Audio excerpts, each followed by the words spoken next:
Good morning.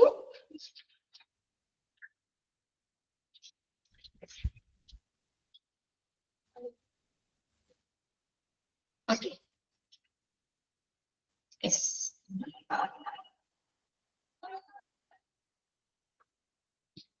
Okay.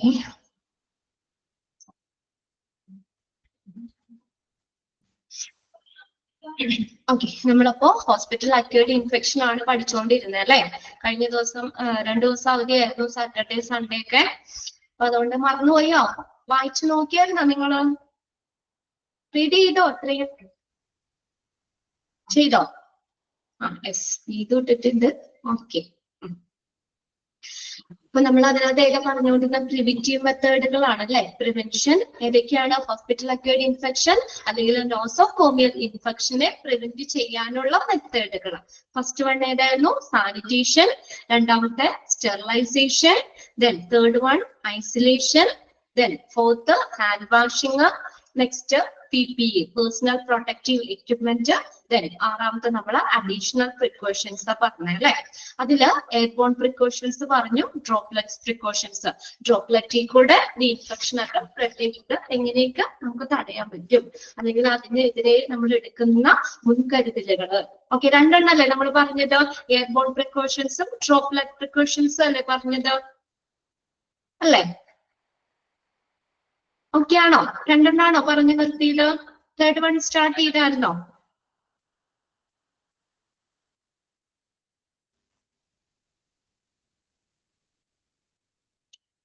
Airborne precautions, droplet precautions രണ്ടെണ്ണം അല്ലേ കഴിഞ്ഞത്? ഓക്കെ, ഇനി നെക്സ്റ്റ് മൂന്നാമത്തെ ആ ഒരു സെക്ഷൽ അഡീഷണൽ പ്രിക്കോഷൻസിൽ മൂന്നാമത്തെ ആണ് കോണ്ടാക്ട് പ്രിക്കോഷൻസ് എന്ന് പറയുന്നത്, ഓർ ഐസൊലേഷൻ. എന്താണ്? നമ്മുടെ കോണ്ടാക്റ്റിൽ കൂടെ നമുക്ക് ഇൻഫെക്ഷൻ ഒക്കെ സ്പ്രെഡ് ചെയ്യുന്നത് തടയാനായിട്ട്, അല്ലെങ്കിൽ അത് പകരാതിരിക്കാൻ എന്തൊക്കെ മുൻകരുതലുകളും നമുക്ക് എടുക്കാൻ പറ്റും. ഫസ്റ്റത്തെ പോയിന്റ് നമ്മൾ ആദ്യം പറഞ്ഞത് തന്നെയാണ്. എന്താ?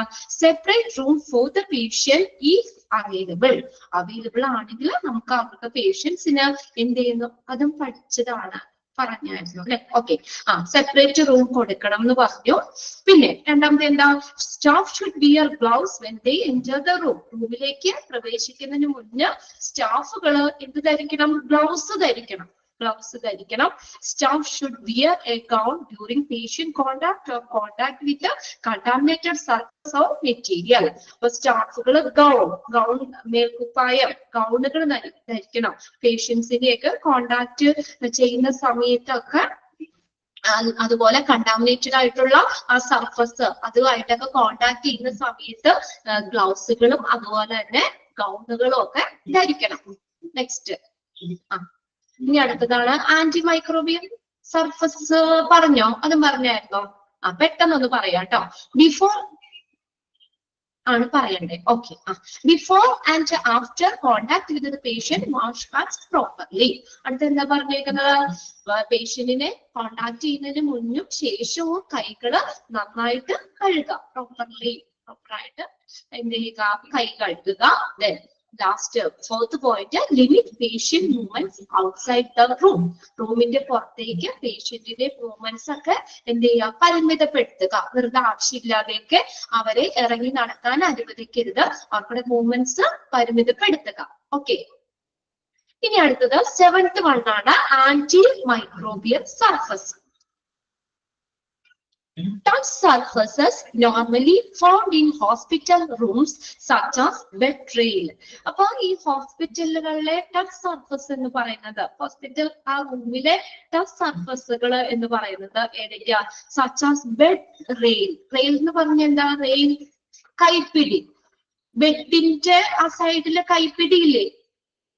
ബെഡിന്റെ സൈഡിലൊക്കെ കമ്പി കൊണ്ട് ഇങ്ങനെ കൈപ്പിടി വെക്കുന്ന പേഷ്യൻസിനൊക്കെ അത് ബെഡിന്റെ കൈപ്പിടിക്കാണ് ബെഡ് റെയിൽ എന്ന് പറയുന്നത്. Okay, bed rail, call button, ഓരോന്നും നമ്മൾ വിളിക്കാൻ വേണ്ടിയിട്ടുള്ള ബട്ടണുകൾ, സ്വിച്ചുകൾ, കോൾ ബട്ടൺ, ടച്ച് പ്ലേറ്റ്, ചെയറുകള്, ഡോർ ഹാൻഡിൽ, ഡോറിന്റെ ഹാൻഡിലില്ലേ കൈപ്പിടി, അത് ലൈറ്റ് സ്വിച്ചസ്, ലൈറ്റിന്റെ സ്വിച്ചുകൾ, ഗ്രാബ് റെയിൽ എന്ന് പറഞ്ഞാൽ നമ്മൾ പേഷ്യൻസിനെയൊക്കെ സപ്പോർട്ടിന് വേണ്ടി കൊടുക്കുന്ന ഇൻസ്ട്രുമെന്റ്സ് ഇല്ലേ, ഇപ്പൊ കാല് നടക്കാൻ പറ്റില്ല, അവർക്ക് സപ്പോർട്ടിന് വേണ്ടി കൊടുക്കുന്ന സ്റ്റിക്കുകളല്ലേ, അതൊക്കെയാണ് ഗ്രാബ് റെയിൽസ് എന്ന് പറയുന്നത്. Extra support and stability for individual with reduced balance issues. അവർക്ക് നേരെ നിൽക്കാനായിട്ട് പ്രശ്നമുള്ള നേരെ നിൽക്കാൻ പറ്റാത്ത ആളുകളില്ലേ, നേരെ നിൽക്കാൻ പറ്റാത്ത ആളുകൾക്ക് ഒരു സപ്പോർട്ടിന് വേണ്ടി കൊടുക്കുന്നതാണ് ഗ്രാബ് റെയിൽ എന്ന് പറയുന്നത്. ഗ്രാബ് റെയിൽസ് ഒരു എക്സ്ട്രാ സപ്പോർട്ടിന് കൊടുക്കുന്നതാണ്.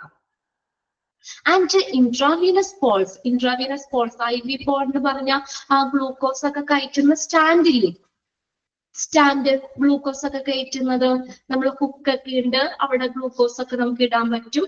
3 ബേസ് 3 4 ഇതായിട്ടുള്ള സ്റ്റാൻഡില്ലേ, ഗ്ലൂക്കോസ് സ്റ്റാൻഡില്ലേ, കണ്ടിട്ടില്ലേ ഹോസ്പിറ്റലിൽ ട്രിപ്പ് ഒക്കെ ഇടുമ്പോൾ വയ്ക്കുന്ന ആ സ്റ്റാൻഡ്, അതാണ് intravenous poles or IV poles. അവിടെ ചോദിക്കാം കേട്ടോ, IV പോൾ മീൻസ് എന്തെന്നാ, ഇൻട്രാവീനസ് പോൾസ്.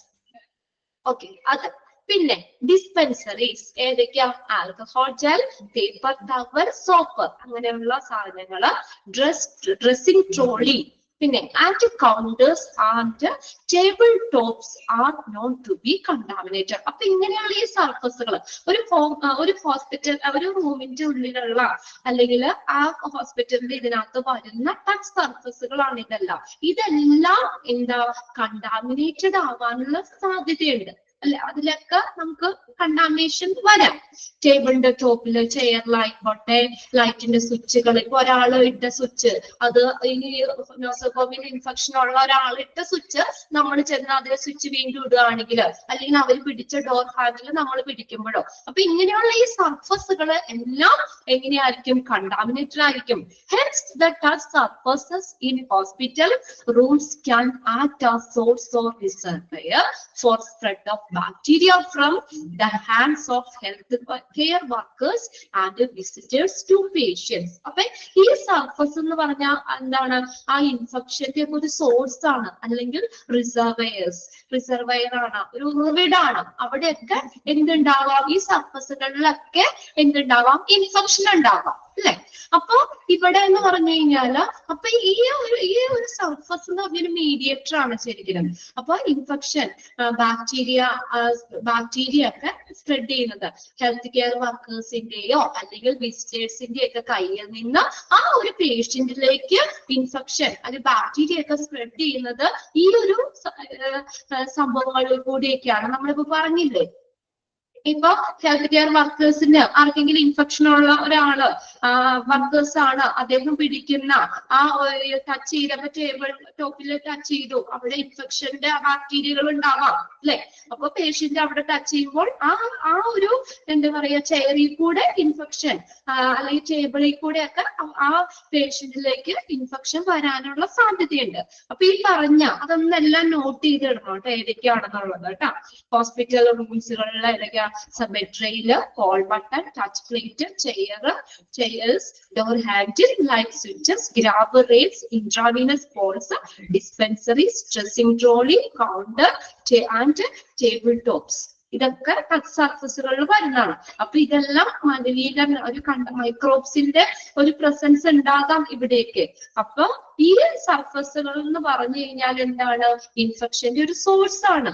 അപ്പൊ അതിൽ കൂടെ ബാക്ടീരിയ ഹെൽത്ത് കെയർ വർക്കേഴ്സിന്റെയോ അല്ലെങ്കിൽ വിസിറ്റേഴ്സിന്റെയോ ഒക്കെ കയ്യിൽ നിന്ന് ഈ സർഫസിൽ കൂടി ബാക്ടീരിയ പേഷ്യൻസിലേക്ക് വരാം. So keep the surface free of micro organism. അപ്പൊ എന്ത് ചെയ്യണം, ഈ സർഫസുകളൊക്കെ മൈക്രോ ഓർഗാനിസംസ് ഫ്രീ ആക്കണം. So keep the surface free of microorganisms. അപ്പൊ ഈ മൈക്രോ ഓർഗാനിസംസ് ഒന്നും ഇല്ലാത്ത രീതിയിൽ അതൊക്കെ എന്ത് ചെയ്യണം, ഫ്രീ ആക്കണം. ഓക്കെ, അതാണ് 7th വൺ. ഓക്കെ, ക്ലിയർ ആയോ? അപ്പൊ അതിനകത്ത് ഇൻട്രാവീനസ് പോൾസ് എന്നുള്ളത് ചോദിക്കാം, IV പോൾ മീൻസ് അവിടെ ചോദിക്കാം. പിന്നെ ഏതൊക്കെയാണ് ഹോസ്പിറ്റലിലെ ടച്ച് സർഫസുകളിൽ വരുന്നതെന്നുള്ളതും ചോദിക്കാം. അത് രണ്ടും ഒന്ന് അണ്ടർലൈൻ ചെയ്തിടുക കേട്ടോ. ഓക്കെ, ആ പാരഗ്രാഫ് ക്ലിയർ അല്ലേ? യെസ്. ഇനി അടുത്തതാണ് എട്ടാമത്തെയാണ് ലാസ്റ്റ് പ്രിവെന്റീവ് മെത്തേഡുകൾ അല്ലെങ്കിൽ പ്രിവെൻഷനിൽ വരുന്നതാണ് ഇൻഫെക്ഷൻ കൺട്രോൾ കമ്മിറ്റി. അപ്പൊ അതിൽ നിന്ന് അറിയാലോ, ആ പേര് കേൾക്കുമ്പോൾ തന്നെ അറിയാം എന്താ, ഈ നോസോകോമിയൽ ഇൻഫെക്ഷൻ അല്ലെങ്കിൽ ഹോസ്പിറ്റൽ അക്യൂട്ട് ഇൻഫെക്ഷനെയൊക്കെ കൺട്രോൾ ചെയ്യുന്ന കമ്മിറ്റികൾ അല്ലെ. ഓരോന്നിനും ഓരോ കമ്മിറ്റികളില്ലേ, അത് സംഘടിപ്പിക്കാനും ഓർഗനൈസ് ചെയ്യാനൊക്കെ അല്ലെ ഓരോ കമ്മിറ്റികളുണ്ട്. ഇപ്പൊ സ്കൂളിലായിക്കോട്ടെ, ഇപ്പൊ ഹോസ്പിറ്റലുകളിലായിട്ട് ഓരോ കാര്യങ്ങള്, ഇപ്പൊ അല്ലാതെ ഇപ്പൊ ഒരു ഉത്സവമാണെങ്കിലും അതിനൊരു കമ്മിറ്റി ഉണ്ട് അല്ലെ. അപ്പൊ ഉത്സവത്തിന്റെ പരിപാടികൾ, കാര്യങ്ങൾ, എന്തൊക്കെ പ്രോഗ്രാംസ് വേണം, അതൊക്കെ അവരുടെ കീഴിലാണ് ചെയ്യുന്നത്. അപ്പൊ ഓരോന്നിനും ഇവിടെ ഈ നോസോകോമിയൽ ഇൻഫെക്ഷനെ കൺട്രോൾ ചെയ്യാനുള്ള കമ്മിറ്റിയാണ് പറഞ്ഞേക്കുന്നത്. Infection component of the patient safety programme of health care facility and is liable. Liable എന്ന് പറഞ്ഞാൽ ബാധ്യതയുണ്ട്. Liable, L-I-A-B-L-E, for establishing and maintaining. Establish ചെയ്യാന്ന് വെച്ചാൽ എന്താ, സ്ഥാപിക്കുക. And maintaining, maintain ചെയ്യുക എന്ന് വെച്ചാൽ പരിപാലിക്കുക. Maintaining. Infection prevention and control, it's monitoring, reporting, research and education. നോക്കി എന്താ പറഞ്ഞേക്കുന്നത്. അപ്പൊ ഒരു health care facility, health care തരുന്ന ആ ഒരു സൗകര്യങ്ങളുള്ള, അപ്പൊ ഹോസ്പിറ്റലാണെങ്കിൽ ഹോസ്പിറ്റൽ, ഒരു ഹെൽത്ത് കെയർ ഫെസിലിറ്റിയുടെ പേഷ്യന്റിന്റെ ഒക്കെ സുരക്ഷിതത്തിന് വേണ്ടിയിട്ട്, സേഫ്റ്റിക്ക് വേണ്ടിയിട്ട്, അല്ലെങ്കിൽ സേഫ്റ്റി ഉറപ്പുവരുത്തുന്നതിന് വേണ്ടിയിട്ട് ഇവിടെ ഇൻഫെക്ഷനെ പ്രിവെന്റ് ചെയ്യുന്നതിനും തടയുന്നതിനും അതിനെ കൺട്രോൾ ചെയ്യുന്നതിനും അത് മോണിറ്റർ ചെയ്യുക എന്ന് വെച്ചാൽ അത് നിരീക്ഷിക്കുന്നതിനും അതിനെക്കുറിച്ച് റിപ്പോർട്ട് ചെയ്യുന്നതിനും റിസർച്ചുകൾ നടത്തുന്നതിനും എഡ്യൂക്കേഷൻ, ഇപ്പൊ ഈ നോസോകോമിയൽ ഇൻഫെക്ഷനുമായിട്ട് ബന്ധപ്പെട്ടുള്ള എന്താ അവർക്ക് ആ പേഷ്യൻസിനൊക്കെ നമുക്ക് എഡ്യൂക്കേറ്റഡ് ആക്കുന്ന രീതിയിലുള്ള സെമിനാറുകളോ ഇങ്ങനെയൊക്കെ സംഘടിപ്പിക്കാം. അങ്ങനെ എഡ്യൂക്കേഷൻ ഒക്കെ നൽകുന്നതിനും അത് സ്ഥാപിക്കുന്നതിനും അത് പരിപാലിക്കുന്നതിനും ആർക്ക് ബാധ്യതയുണ്ട്? ഇൻഫെക്ഷൻ കൺട്രോൾ കമ്മിറ്റിക്ക് ബാധ്യതയുണ്ട്. ഓക്കെ, അതാണ് ഇതിനകത്ത് പറഞ്ഞേക്കുന്ന ഒരു ഹെൽത്ത് കെയർ ഫെസിലിറ്റിയില് ആ പേഷ്യന്റിന്റെ സേഫ്റ്റിക്ക്, സുരക്ഷിതത്വം ഉറപ്പുവരുത്തുന്നതിന് വേണ്ടി ഇതൊക്കെ എന്തിനാ ചെയ്യുന്നത്? ഈ കമ്മിറ്റി എന്തിനാ? ഇൻഫെക്ഷൻ കൺട്രോൾ കമ്മിറ്റി എന്തിനാ? പേഷ്യന്റിന് നോസോകോമിയൽ ഇൻഫെക്ഷൻ ഒക്കെ വരാതിരിക്കാൻ അല്ലെ, അല്ലെങ്കിൽ അതിനെ കൺട്രോൾ ചെയ്യുന്നതിന് വേണ്ടിയിട്ട്, അല്ലെങ്കിൽ പേഷ്യന്റിന്റെ സേഫ്റ്റിക്ക് വേണ്ടിയിട്ട് അല്ലെ, പേഷ്യന്റിന്റെ സേഫ്റ്റി ഉറപ്പുവരുത്തുന്നതിന് വേണ്ടിയിട്ട് ഇൻഫെക്ഷനെ തടയുക, പ്രിവെന്റ് ചെയ്യുന്നതിനും അതിനെ നിയന്ത്രിക്കുന്നതിനും പിന്നെ ആ ഇൻഫെക്ഷനെ കുറിച്ച് നിരീക്ഷണം നടത്തുന്നതിനും അത് റിപ്പോർട്ട് ചെയ്യുന്നതിനും റിസർച്ച്, പുതിയ പുതിയ കാര്യങ്ങൾ, ഇൻഫെക്ഷൻസ് ഒക്കെ എങ്ങനെ സ്പ്രെഡ് ചെയ്യാം, അത് എങ്ങനെയൊക്കെ വരാം, അങ്ങനെ അതിനെക്കുറിച്ചൊക്കെ ഒരു റിസർച്ച് നടത്തുന്നതിനും അതിനെക്കുറിച്ചുള്ള ഇൻഫെക്ഷനെ കുറിച്ചുള്ള എഡ്യൂക്കേഷൻ ഒക്കെ നൽകുന്നതിനും അത് സ്ഥാപിക്കുന്നതിനും അത് മെയിൻറ്റെയിൻ ചെയ്തുകൊണ്ട് ഈ കാര്യങ്ങളെല്ലാം നടപ്പിലാക്കണമല്ലോ, ഈ പരിപാലിക്കുക, അത് നിലനിർത്തി കൊണ്ടുപോകുന്നതിനും ആർക്ക് ബാധ്യതയുണ്ട്? ഈ ഇൻഫെക്ഷൻ കൺട്രോൾ കമ്മിറ്റിക്ക് ബാധ്യതയുണ്ട്. പിന്നെ എക്സാമിന് ചോദിക്കാം കേട്ടോ, ഇൻഫെക്ഷൻ കൺട്രോൾ കമ്മിറ്റിയിൽ ഇൻക്ലൂഡ് ചെയ്യുന്നത് ആരൊക്കെയാണെന്ന്. ഓക്കെ, അത് ചോദിക്കാം. പ്രീവിയസ് ക്വസ്റ്റ്യൻ പേപ്പറിൽ ചോദിച്ചിട്ടുണ്ട്. ഇൻഫെക്ഷൻ കൺട്രോൾ കമ്മിറ്റിയിൽ ഇൻക്ലൂഡ് ചെയ്യുന്നത് ആരൊക്കെയാന്ന് നോക്കിയേ. ചെയർപേഴ്സൺ ഉണ്ട്, ചെയർപേഴ്സൺ, അടുത്ത member secretary, members, relevant medical faculties, and support services, support services, infection control nurse, infection control officer. ഇപ്പൊ ഇത്രയും പേരുകള് ഇൻഫെക്ഷൻ കമ്മിറ്റിയില്, കൺട്രോൾ കമ്മിറ്റിയില് ഇൻക്ലൂഡ് ചെയ്തേക്കുന്നവരാണ്. ആരൊക്കെയാ? Chairperson, member secretary, members, relevant medical faculties, support services, infection control nurse, infection control officer. ഇനി നമുക്ക് നോക്കാം chairperson. First ആണ് chairperson, the head of the institute. അപ്പൊ ഈ ഇൻഫെക്ഷൻ കൺട്രോൾ കമ്മിറ്റിയുടെ ഹെഡ് ആരാണ്? Who is the head of the institute? ആരാണ്? Chairperson. അത് നോട്ട് ചെയ്തിട്ട് കേട്ടോ. ഹെഡ് ഓഫ് ദ ഇൻസ്റ്റിറ്റ്യൂട്ട് ആരാണ്? ചെയർപേഴ്സൺ. ഓക്കെ, ഇൻഫെക്ഷൻ കൺട്രോൾ കമ്മിറ്റിയുടെ ഹെഡ് എന്ന് പറയുന്നത് ചെയർപേഴ്സൺ ആണ്, ചെയർപേഴ്സൺ. അടുത്ത നോക്കിയേ, രണ്ടാമത്തെ മെമ്പർ സെക്രട്ടറി. മെമ്പർ സെക്രട്ടറി ആരാ? സീനിയർ മൈക്രോബയോളജിസ്റ്റ് ആണ്. ആരാ മൈക്രോബയോളജിസ്റ്റ് എന്ന് പറഞ്ഞ? മൈക്രോബയോളജിസ്റ്റ് ആരാ? മൈക്രോബയോളജിസ്റ്റ് ആരാ? സയന്റിസ്റ്റ് അല്ലെ? മെമ്പർ സെക്രട്ടറി ആണ്. മെമ്പർ സെക്രട്ടറി എന്ന് പറയുന്നത് ഒരു സീനിയർ മൈക്രോബയോളജിസ്റ്റ് ആണ്. അദ്ദേഹം മൈക്രോബയോളജിസ്റ്റ് എന്ന് പറഞ്ഞാൽ എന്താ? ഒരു സയന്റിസ്റ്റ് ആണ്. അദ്ദേഹം മൈക്രോബ്സുകള്, അതിനെക്കുറിച്ച് മൈക്രോസ്കോപ്പിക് ഓർഗാനിസം, അതിനെക്കുറിച്ചൊക്കെ പഠനങ്ങളൊക്കെ നടത്തുന്ന ഒരു, അല്ലെങ്കിൽ അതുമായിട്ടൊക്കെ ബന്ധപ്പെട്ട് വരുന്ന ഒരു സയന്റിസ്റ്റ് ആണ് സീനിയർ മൈക്രോബയോളജിസ്റ്റ്. അതായിരിക്കും മെമ്പർ സെക്രട്ടറി എന്ന് പറയുന്നത്. പിന്നെ അതിലെ മെമ്പേഴ്സ് ആരാണ്? Representation from the management or administration. മാനേജ്മെന്റിനെയോ അല്ലെങ്കിൽ അഡ്മിനിസ്ട്രേഷൻ, ആ ഭരണം, അതിനെയൊക്കെ റെപ്രസെന്റ് ചെയ്യുന്നത് മെമ്പേഴ്സ് ആണ്. അതായിരിക്കും അതിലെ മെമ്പേഴ്സ് എന്ന് പറയുന്നത്. Representation from management or administration. പിന്നെ അടുത്ത റിലവന്റ് മെഡിക്കൽ ഫാക്കൽറ്റീസ് എന്ന് വെച്ചാൽ എന്താ? അതിനുമായിട്ട് ബന്ധപ്പെട്ട് വരുന്ന ആളുകൾ, പ്രസക്തമായിട്ട് ആ ഒരു ഇതൊക്കെ മെഡിക്കൽ ഫീൽഡും ഒക്കെ ആയിട്ട് ബന്ധപ്പെട്ട് വരുന്ന ആളുകളാണ് റിലവന്റ് മെഡിക്കൽ ഫാക്കൽറ്റീസ് എന്ന് പറയുന്നത്. അതുമായിട്ട് ബന്ധപ്പെട്ട് വരുന്ന ആളുകൾ. പിന്നെ അടുത്തത് സപ്പോർട്ട് സർവീസസ് ഉണ്ട്. അത് ചോദിക്കാറുണ്ട് കേട്ടോ. സപ്പോർട്ട് സർവീസിൽ വരുന്ന ഏതൊക്കെയാണെന്ന്? ഇൻഫെക്ഷൻ കൺട്രോൾ കമ്മിറ്റിയുടെ സപ്പോർട്ട് സർവീസസിൽ വരുന്നത് ഏതൊക്കെയാണ്? ഓപ്പറേഷൻ തിയേറ്റർ അതിൽ വരുന്നതാണ്, സപ്പോർട്ട് സർവീസ് ആണ്. പിന്നെ അടുത്താണ് CSSD. നമ്മൾ പഠിച്ചിട്ടുണ്ടല്ലോ. എന്താണ് CSSD? Central sterile supply department, CSSD. അടുത്തത് next house keeping. House keeping നിങ്ങൾക്ക് പഠിക്കാനുണ്ട് കേട്ടോ. ഹൗസ് കീപ്പിംഗ് എന്ന് പറഞ്ഞാൽ ക്ലീനിങ് സർവീസുകളാണ് ഹോസ്പിറ്റലിലെ. അടിക്കല്, വാരല്, കഴിവുകൾ, അങ്ങനെയുള്ള സംഭവങ്ങളൊക്കെ ഇല്ലേ? ഡിസ്ചാർജ് ചെയ്ത് അല്ലെങ്കിൽ സാധാരണ റൂം ക്ലീനിങ് ഒക്കെ ഇല്ലേ? ഇതൊക്കെയാണ് ഹൗസ് കീപ്പിംഗ് എന്ന് പറയുന്നത്. House keeping service, house keeping service cleaning ആണ്. പിന്നെ അടുത്തത് അല്ലെങ്കിൽ അതിന് പറയുന്ന സാനിറ്റേഷൻ എന്ന് പറയാം കേട്ടോ. Or sanitation. പിന്നെ അടുത്ത എഞ്ചിനീയറിംഗ്. നെക്സ്റ്റ് ആണ് ഫാർമക്കോളജിസ്റ്റ്. ഫാർമക്കോളജിസ്റ്റ് പുതിയ പുതിയ ഡ്രഗ്സ്, മരുന്നുകളെ കുറിച്ചൊക്കെ അത് ഡെവലപ്പ് ചെയ്യും, അതുമായിട്ടൊക്കെ വർക്ക് ചെയ്യുന്ന മെഡിക്കൽ സയന്റിസ്റ്റ് ആണ് ഫാർമക്കോളജിസ്റ്റ് എന്ന് പറയുന്നത്. ഫാർമക്കോളജിസ്റ്റ്. പിന്നെ store officer or materials department. അത് നിങ്ങൾക്ക് പഠിക്കാനുള്ള ചാപ്റ്റർ ആണ്. നെക്സ്റ്റ് മൊഡ്യൂൾ, തേർഡ് മൊഡ്യൂളിലൊക്കെ വരുന്നതാണ് മെറ്റീരിയൽസ് മാനേജ്മെന്റ്. ഹോസ്പിറ്റലിലെ പല മെറ്റീരിയൽസ്, എക്യുപ്മെന്റ്സുകൾ, അതൊക്കെ ആയിട്ട് ബന്ധപ്പെട്ട് വരുന്ന കാര്യങ്ങൾ. മെറ്റീരിയൽസ് ഡിപ്പാർട്ട്മെന്റ് അല്ലെങ്കിൽ സ്റ്റോർ ഓഫീസർ, ഇതെല്ലാം സപ്പോർട്ട് സർവീസിൽ വരുന്ന. ഇതിന്റെ ഡീറ്റെയിൽ ഒന്നും നിങ്ങൾ പഠിക്കേണ്ട. സപ്പോർട്ട് സർവീസിൽ ഇൻക്ലൂഡ് ചെയ്യുന്നത് ഏതൊക്കെയാണെന്ന് ചോദിക്കാം. ഓക്കെ, ഇൻഫെക്ഷൻ കൺട്രോൾ കമ്മിറ്റിയുടെ സപ്പോർട്ട് സർവീസിൽ ഇൻക്ലൂഡ് ചെയ്യുന്നത് ഏതൊക്കെ വരുന്നത്?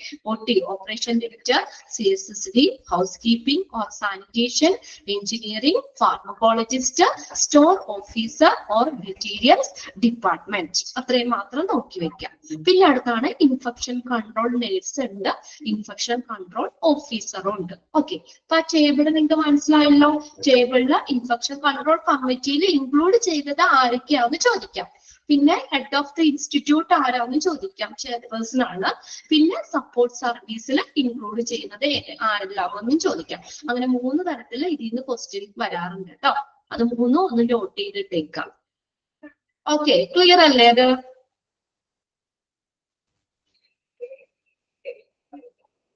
ക്ലിയർ അല്ലേ? ആ ടേബിളിൽ ഏതൊക്കെ പഠിക്കേണ്ടതെന്ന് ക്ലിയർ ആയില്ലേ? അതിന്റെ ഇൻഫെക്ഷൻ കൺട്രോൾ കമ്മിറ്റിയില് മെമ്പേഴ്സ് ആരൊക്കെയാന്നുള്ളത് പഠിക്കണം, ഹെഡ് ആരാന്നുള്ളത് പഠിക്കണം, ചെയർപേഴ്സൺ ആണ്. പിന്നെ അടുത്ത സപ്പോർട്ട് സർവീസിൽ ഏതൊക്കെ വരാം എന്നുള്ളതും കൂടി ആ ഒരു ടേബിളിൽ നിന്ന് പഠിച്ചു വെക്കാം. ഇനി അടുത്തത് role of the infection control team. ഈ ഇൻഫെക്ഷൻ കൺട്രോൾ ടീമിന്റെ റോൾ എന്താണ്? അവരുടെ പങ്ക് എന്താണ്? അല്ലെങ്കിൽ അവർ എന്തൊക്കെ കാര്യങ്ങളാണ് ചെയ്യുന്നത്? ലാസ്റ്റ് പോർഷൻ ആണ് കേട്ടോ. Infection control programme is liable for. Liable എന്ന് പറഞ്ഞാൽ നമ്മൾ പറഞ്ഞു ബാധ്യതയുണ്ടെന്ന്. ഒരു ഇൻഫെക്ഷൻ കൺട്രോൾ പ്രോഗ്രാമിന് ബാധ്യതയുണ്ട്, താഴെ പറയുന്ന കാര്യങ്ങളൊക്കെ ചെയ്യാനുള്ള ഒക്കെയുള്ള ഒരു ബാധ്യതയുണ്ടെന്ന്. അപ്പൊ എന്തൊക്കെ കാര്യങ്ങളാണ് ഇൻഫെക്ഷൻ കൺട്രോൾ ടീം എന്തൊക്കെയാ ചെയ്യുന്നതെന്ന് നോക്കാം നമുക്ക്. To oversee coordinate all infection control activities to ensure an effective program. To oversee എന്ന് വെച്ചാൽ മേൽനോട്ടം വഹിക്കുക. കോർഡിനേറ്റ് ചെയ്യാന്ന് വെച്ചാൽ ഏകോപിപ്പിക്കുക. ഇപ്പൊ എന്താ പറഞ്ഞേക്കുന്ന ഫസ്റ്റ് പോയിന്റില് to oversee coordinate all infection control activities to ensure. Ensure ചെയ്യാന്ന് വെച്ചാൽ എന്താ? ഉറപ്പുവരുത്തുക.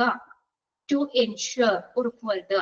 ആൻഡ് ഇഫക്റ്റീവ് പ്രോഗ്രാം, ഒരു ഫലപ്രദമായിട്ടുള്ള ഒരു പ്രോഗ്രാം ഉറപ്പുവരുത്തുന്നതിന് വേണ്ടിയിട്ട് എല്ലാ ഇൻഫെക്ഷൻ കൺട്രോൾ ആക്ടിവിറ്റീസ്, എല്ലാ ഇൻഫെക്ഷൻ കൺട്രോൾ ആക്ടിവിറ്റീസും എന്ത് ചെയ്യുക? കോർഡിനേറ്റ് ചെയ്യുക. അത് അതിനുള്ള മേൽനോട്ടം വഹിക്കുകയും ചെയ്യുക. എന്തിനു വേണ്ടിയിട്ടാ? ഒരു എഫക്റ്റീവ്, ഒരു ഫലപ്രദമായിട്ടുള്ള പ്രോഗ്രാം എൻഷുർ ചെയ്യുക, ഉറപ്പുവരുത്തുന്നതിന് വേണ്ടിയിട്ട്. ഒരു ഫലപ്രദമായിട്ടുള്ള ഒരു പ്രോഗ്രാം ഉറപ്പുവരുത്തുന്നതിന് വേണ്ടിയിട്ട് എല്ലാ ഇൻഫെക്ഷൻ കൺട്രോൾ ആക്ടിവിറ്റീസിനെയും എന്ത് ചെയ്യുക? അതിനെ മേൽനോട്ടം വഹിക്കുകയും അത് ഏകോപിപ്പിക്കുകയും ചെയ്യുക. Oversees coordinate all infection control activities.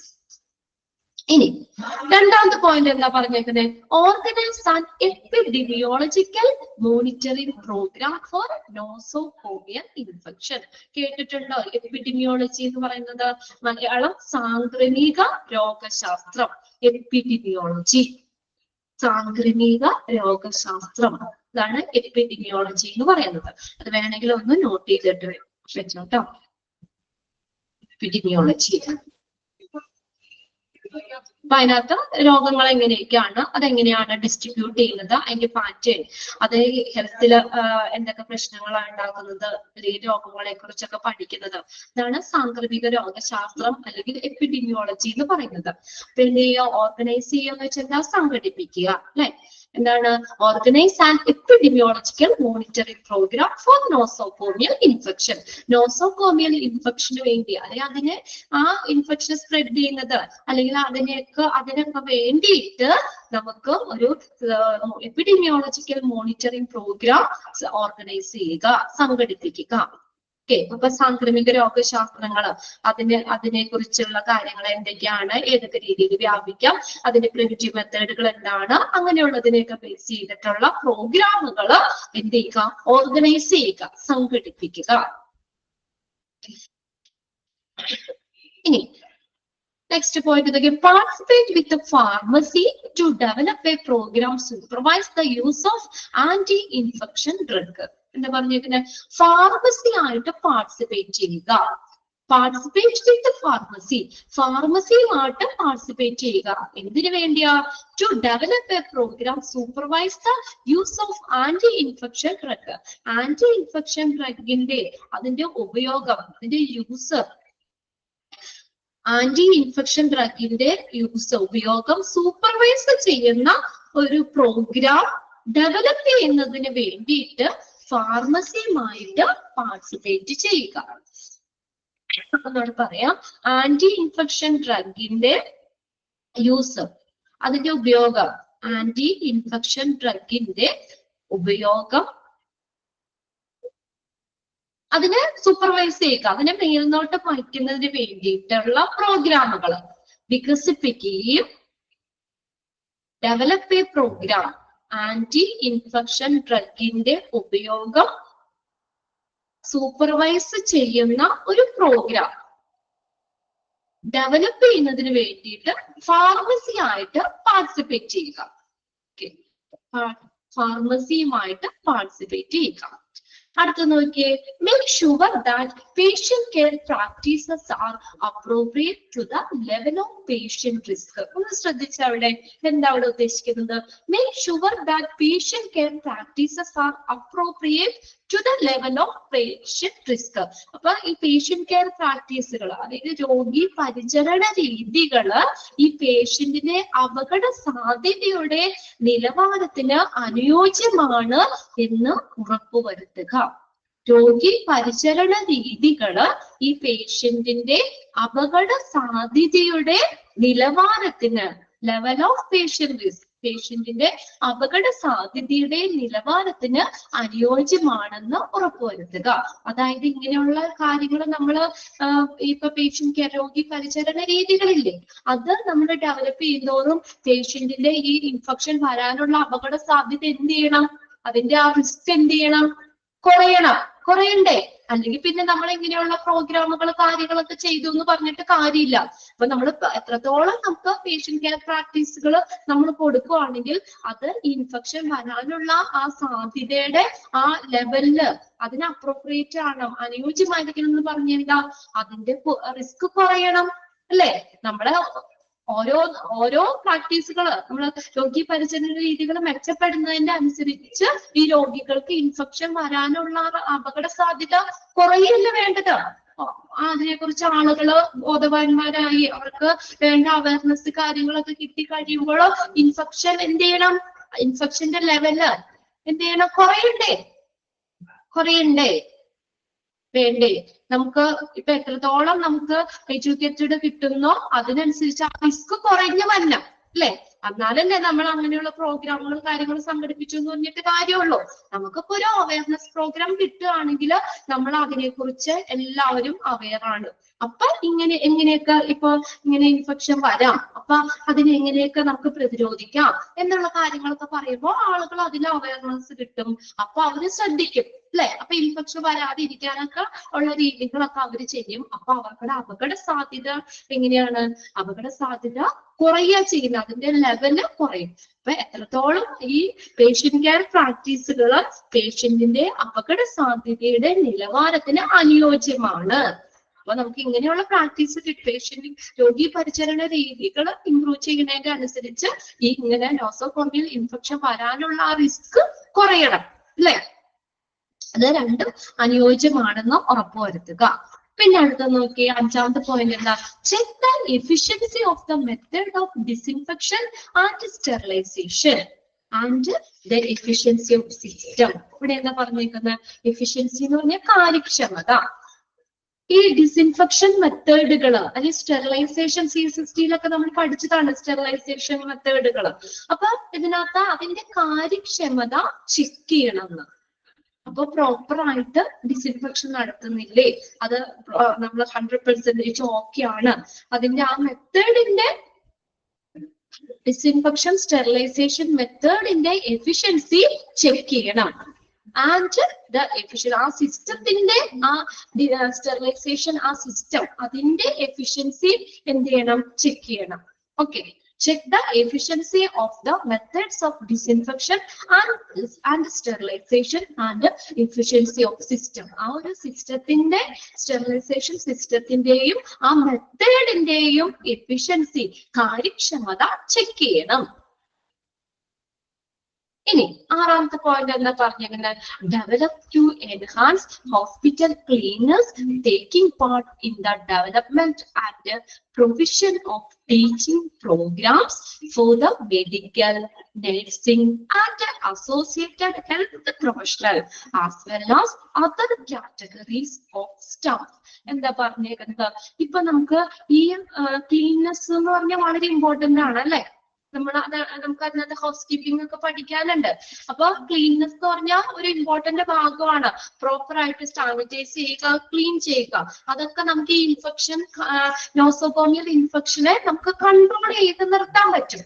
അപ്പൊ നമ്മുടെ ഈ ഹോസ്പിറ്റലില് ഈ ക്ലീൻനെസ് എന്ന് പറഞ്ഞത് വളരെ ഇമ്പോർട്ടന്റ് ആണ്. പേഷ്യൻസിന് ഇപ്പൊ നോസോകോമിയൽ ഇൻഫെക്ഷൻ സ്പ്രെഡ് ചെയ്യാതിരിക്കാനും അല്ലെങ്കിൽ പേഷ്യൻസിന്റെ ഒക്കെ രോഗങ്ങളൊക്കെ മാറുന്നതിനും നമുക്ക് എന്ത് വേണം, ക്ലീൻനെസ് വേണം അല്ലെ. നല്ല നീറ്റ് ആൻഡ് ടൈഡി ആയിരിക്കണം. അപ്പൊ ക്ലീൻനെസ് നമ്മുടെ ഈ ഒരു ഹോസ്പിറ്റലിന്റെ വളരെ ഇമ്പോർട്ടന്റ് ആണ്.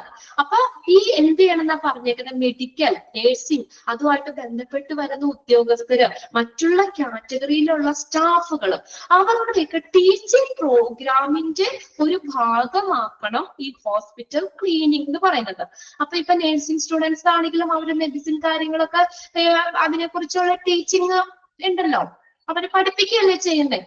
ഇപ്പൊ +2 ഒക്കെ കഴിഞ്ഞിട്ടാണെങ്കിലും നമ്മൾ മെഡിക്കൽ ഫീൽഡിലേക്ക് ഇറങ്ങാണ്, നേഴ്സിംഗ് ഇതൊക്കെ പഠിക്കുമ്പോൾ നമ്മൾ അതിലുള്ള കാര്യങ്ങൾ പഠിക്കുന്നതിന്റെ ഒപ്പം തന്നെ എന്തുകൂടി വേണം, ഈ ക്ലീൻനെസ് അതിന്റെ ഇമ്പോർട്ടൻസും കാര്യങ്ങളും ഒക്കെ കൂടി അത് അവർക്കുടെ ആ ഒരു ടീച്ചിങ്ങില് ആ ടീച്ചിങ് പ്രോഗ്രാമിന്റെ ഭാഗമാക്കി ഉൾപ്പെടുത്തണം എന്ന്. അപ്പൊ അവർക്കും എന്താണ്, മറ്റുള്ള സ്റ്റാഫുകൾക്കും ഒക്കെ ഈ ക്ലീൻനെസിന്റെ ഇമ്പോർട്ടൻസ് കാര്യങ്ങള് ഇതെല്ലാം എന്ത് വേണം, അതും അവർക്കുടെ ഒരു പഠന രീതിയുടെ ഒരു ഭാഗമാക്കി മാറ്റണം. ഓക്കെ, ക്ലിയർ ആയോ പോയിന്റ്? ഡെവലപ്പ് ടു എൻഹാൻസ് ചെയ്യുക എന്ന് വെച്ചാൽ മെച്ചപ്പെടുത്തുക എന്നുള്ളതാണ് കേട്ടോ. Hospital cleaners taking part in development and provision of teaching programme. അവർക്കുടെ ടീച്ചിങ് പ്രോഗ്രാമിന്റെ ഒരു ഭാഗമാക്കണം ഈ ഹോസ്പിറ്റൽ ക്ലീനേഴ്സ് എന്ന് പറയുന്നത്. ആർക്കടെയാ? For the medical, nursing and associated health personnel. അതുമായിട്ട് ബന്ധപ്പെട്ട് വരുന്ന ആരോഗ്യ ഉദ്യോഗസ്ഥര്, മറ്റുള്ള കാറ്റഗറിയിൽ വരുന്ന സ്റ്റാഫുകള്, ഇവർക്കുടെ എല്ലാവർക്കുടെയും ഒരു ടീച്ചിങ് ഭാഗമാക്കണം ഈ ഹോസ്പിറ്റൽ ക്ലീനേഴ്സ്.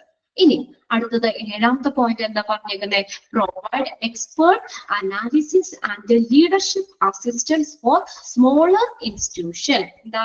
സ്മോളർ ഇൻസ്റ്റിറ്റ്യൂഷൻസുകൾക്ക്, ചെറിയ ചെറിയ ഇൻസ്റ്റിറ്റ്യൂഷനുകൾക്ക് ഒരു വിദഗ്ധമായിട്ടുള്ള ഒരു വിശകലനം, എക്സ്പേർട്ട് അനാലിസിസ്, ഒരു വിദഗ്ധ വിശകലനവും അവർക്കൊരു ലീഡർഷിപ്പ് അസിസ്റ്റൻസ്, ഒരു നേതൃത്വ സഹായവും നൽകുകയാണ്. ചെറിയ ചെറിയ ഇൻസ്റ്റിറ്റ്യൂഷൻസുകൾക്ക് ഒരു സപ്പോർട്ട് പോലെ നമ്മൾ എന്ത് ചെയ്യുക? ഒരു അസിസ്റ്റൻസ്, ഒരു നേതൃത്വ സഹായവും അതിനൊരു വിദഗ്ധമായിട്ടുള്ള ഒരു വിശകലനവും നൽകുക, പ്രൊവൈഡ് ചെയ്യുക.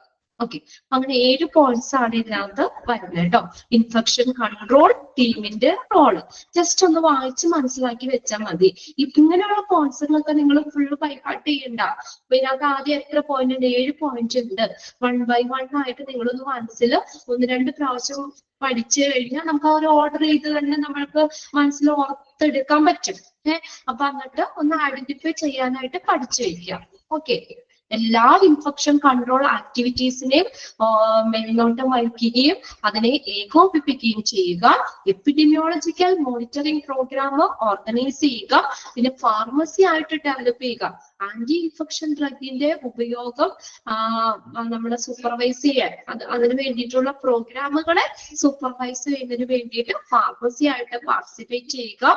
പിന്നെ നമ്മൾ ഈ പേഷ്യന്റ് കെയർ പ്രാക്ടീസുകൾ പേഷ്യന്റ് റിസ്കിന്റെ ലെവലിന് അപ്രോപ്രിയേറ്റ്, അനുയോജ്യമാണെന്ന് ഉറപ്പുവരുത്തുക. പിന്നെ ഡിസിൻഫെക്ഷൻ ആൻഡ് സ്റ്റെറിലൈസേഷൻ, അതിന്റെയൊക്കെ മെത്തേഡ്, അതിന്റെ എഫിഷ്യൻസി ചെക്ക് ചെയ്യുക. പിന്നെ ഈ നമ്മൾ പറഞ്ഞ നഴ്സിംഗ്, മെഡിക്കൽ, മറ്റുള്ള ഹെൽത്ത് പ്രൊഫഷണൽ, അതുമായിട്ട് മറ്റുള്ള കാറ്റഗറിയിൽ വരുന്ന സ്റ്റാഫിന്റെ ഒക്കെ ഒരു ടീച്ചിങ് പ്രോഗ്രാമിന്റെ ഭാഗമാക്കണം ഈ ഹോസ്പിറ്റൽ ക്ലീനേഴ്സ് എന്ന് പറയുന്നത്. പിന്നെ ചെറിയ ചെറിയ ഇൻസ്റ്റിറ്റ്യൂഷനുകൾക്ക് നേതൃത്വ വിശകലനവും ഒരു ലീഡർഷിപ്പ് അസിസ്റ്റൻസ്, വിദഗ്ധ വിശകലനവും ഒരു നേതൃത്വ സഹായവും നൽകുക. പോയിന്റ്സുകൾ ക്ലിയർ അല്ലേ? ഓക്കെ, ക്ലിയർ അല്ലേ? ഒന്ന് ഐഡന്റിഫൈ ചെയ്യാൻ പറ്റില്ല നിങ്ങൾക്ക്? യെസ്. ഇനി ഒരു ചെറിയൊരു സെക്ഷനും കൂടി ഉള്ളൂ, ഹാൻഡ് വാഷിംഗ് സ്റ്റെപ്സ് ആണ്. എല്ലാവരും വീഡിയോ ഒന്ന് ഓണാക്കൂ. വീഡിയോ ഒക്കെ ഒന്ന് ഓണാക്കി വെച്ചേ.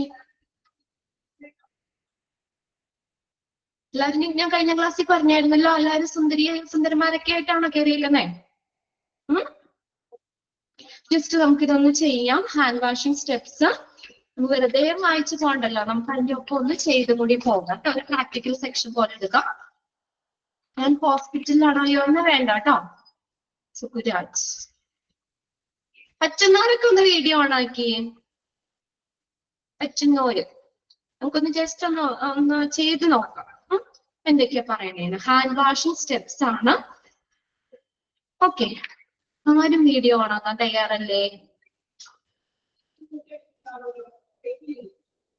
എന്താണ് വീഡിയോ ഓണാക്കട്ടെ? അശ്വതി, സനില, വീണ, ജിനി, സവിത, ജൂലി, സഫീറ.